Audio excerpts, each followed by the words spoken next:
네, 안녕하세요. 독일팀 선교를 갔다 온 이경아 청년입니다. 먼저 이 자리에 서게 해주신 주님께 감사드리고, 이 자리를 빌어서 저희 사역을 위해 함께 중보기도해 주신 많은 분들께 감사 인사 전해드립니다. 저희 독일팀은 1월 7일부터 1월 18일까지 11박 12일간의 일정을 마치고 돌아왔습니다. 지금부터 독일 사역지에서 제가 느낀 하나님, 그분에 대한 감증을 짧게 나눠보겠습니다. 저는 사실 선교를 엄청 가야 한다는 생각을 하고 있지는 않았습니다. 그저 전 남들 보기에 평범한 크리스찬, 그러나 직장생활로 주일 성수마저 온전히 지키지 못했던 겉껍데기 크리스찬에 불과했습니다. 직장을 그만두게 하시려는 하나님의 말씀을 어겨가면서도 꿋꿋이 직장생활을 하던 저에게 하나님께서 결국 직장을 그만두게 만드셨습니다. 그리고 그때 마침 선교지가 나왔었는데 마치 하나님 음성에 홀린 것처럼 제 의지가 아닌 듯 독일이라는 선교지를 선택하게 되었습니다. 왜 독일을 선택했냐라는 질문에 저는 그저 그래야만 할 것 같았다라고 대답할 수밖에 없었습니다. 정말 저도 모르고 그저 그래야 할 것처럼 선택했기 때문이었습니다. 해외로 선교를 나가는 것은 처음이었습니다. 그저 보기에 간단해 보였던 모든 것들이 직접 모임에 참여하고 선교를 준비해보니 저에겐 시련으로 다가왔습니다. 이렇게 오랜 시간, 오랜 날들을 교회에서 보낸 것은 처음이었습니다.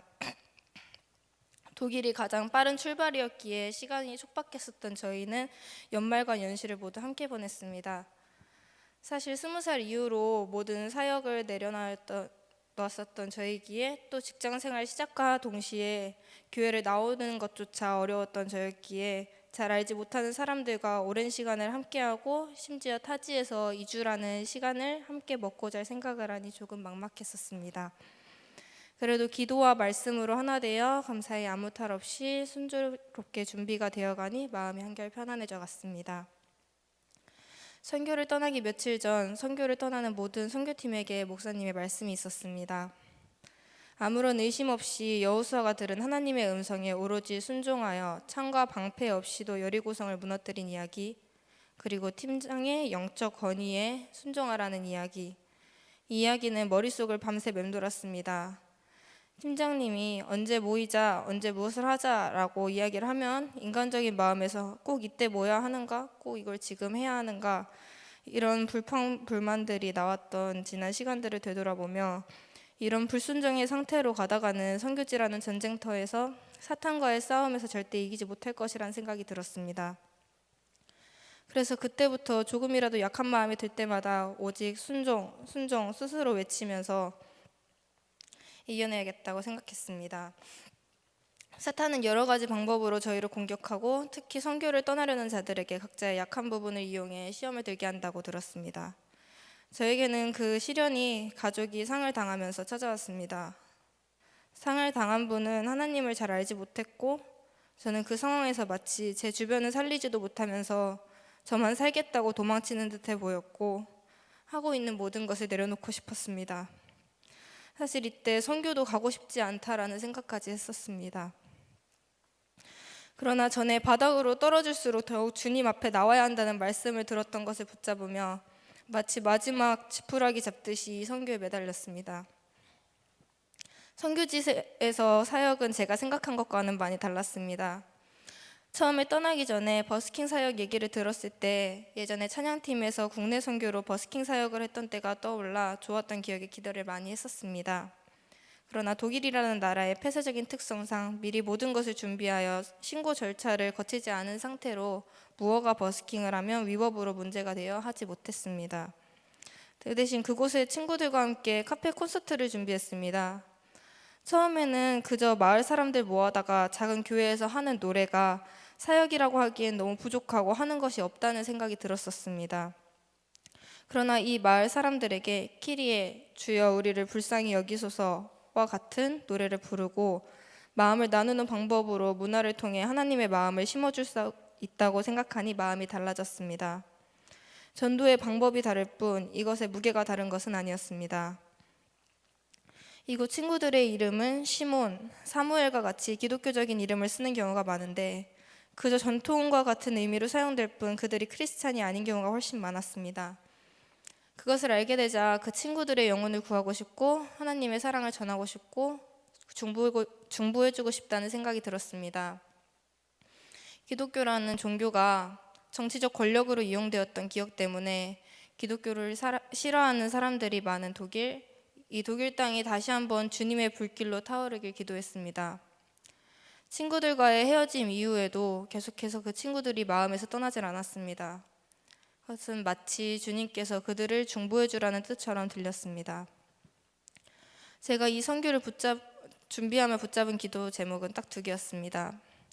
주님을 더 가까이 알게 되는 것, 그리고 저의 비전을 찾는 것이었습니다. 선교 막바지에 저녁마다 간사님의 강의가 있었습니다.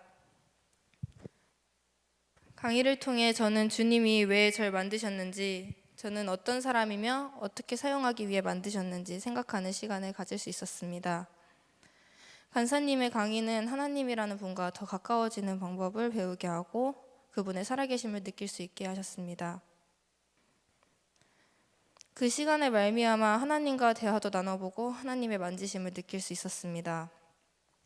모태신앙인 저지만 23살 23년 만에 처음으로 하나님의 존재를 직접 느낄 수 있었던 시간이기에 너무도 감사했고 소중했던 시간이었습니다. 선교사님에게 하나님께서 주신 기도의 집이라는 마음, 그 시작을 저희가 할 수 있었다는 것은 크나큰 영광이었습니다. 기독교 나라인 독일에서 마음 놓고 기도할 수 있는 공간이 없다는 것은 큰 충격이었습니다. 하나님께서는 그 장소를 정말 기도의 집으로 세우기 위해 계획하신 것처럼 모든 것을 완벽하게 설계해 놓으셨습니다. 이런 귀한 장소에 일손으로 쓰임받을 수 있어 너무 감사했습니다. 아직 완성이 되지 않은 모습임에도 불구하고 이곳으로부터 독일의 기도의 불길이 솟아날 것이라는 것은 확신할 수 있었습니다.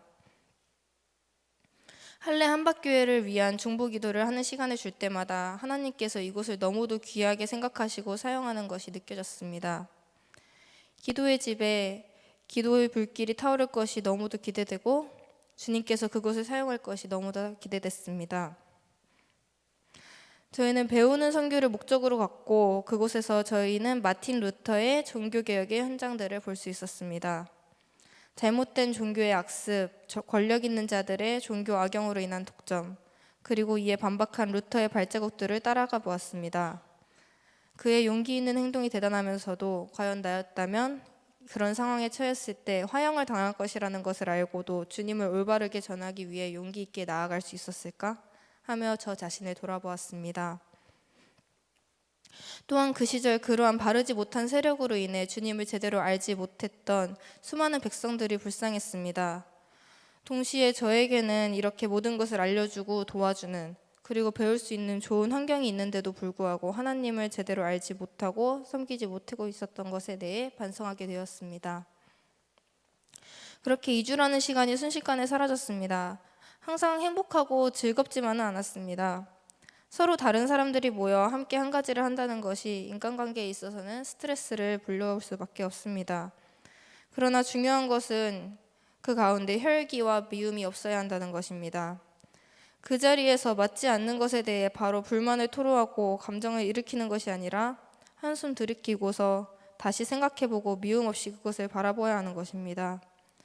사회에서 만나 부딪혔다면 싸움으로 이어졌을 모든 것들이 주님이 시키신 대로 행하니 서로 이해하고 넘어갈 수 있었습니다. 선교지에서 팀원들과 맞는가 맞지 않는가는 중요한 것이 아닙니다. 사람과 사람이기에 하나님께서 서로 다른 모습으로 지으셨기에 모든 사람들이 서로 맞을 수는 없습니다. 중요한 것은 서로의 다름을 이해하고 배려하는 모습, 혈기를 버리고 미움을 버리고 사랑으로 감싸는 모습, 하나님의 마음을 배우는 것이 중요한 것입니다. 어쩌면 하나님은 이런 하나님의 마음을 배우게 하기 위해 일부러 저희를 서로 다르게 만드신 것 같습니다. 저희는 그저 주님이 지으신 대로 그 쓰임에 따라 사용되며 다르게 사용받기 위해 지어진 이들을 지으신 분의 마음으로 이해하며 배워가야 합니다. 이것이 제가 이번 선교를 통해 배우고 느낀 것이고요. 마지막으로 선교의 시작부터 끝까지 준비부터 지금 이 순간까지 건강으로 지켜주시고 아무 탈 없이 순조롭게 선교 과정을 지켜주신 주님 아버지께 감사드리며 간증을 마치겠습니다.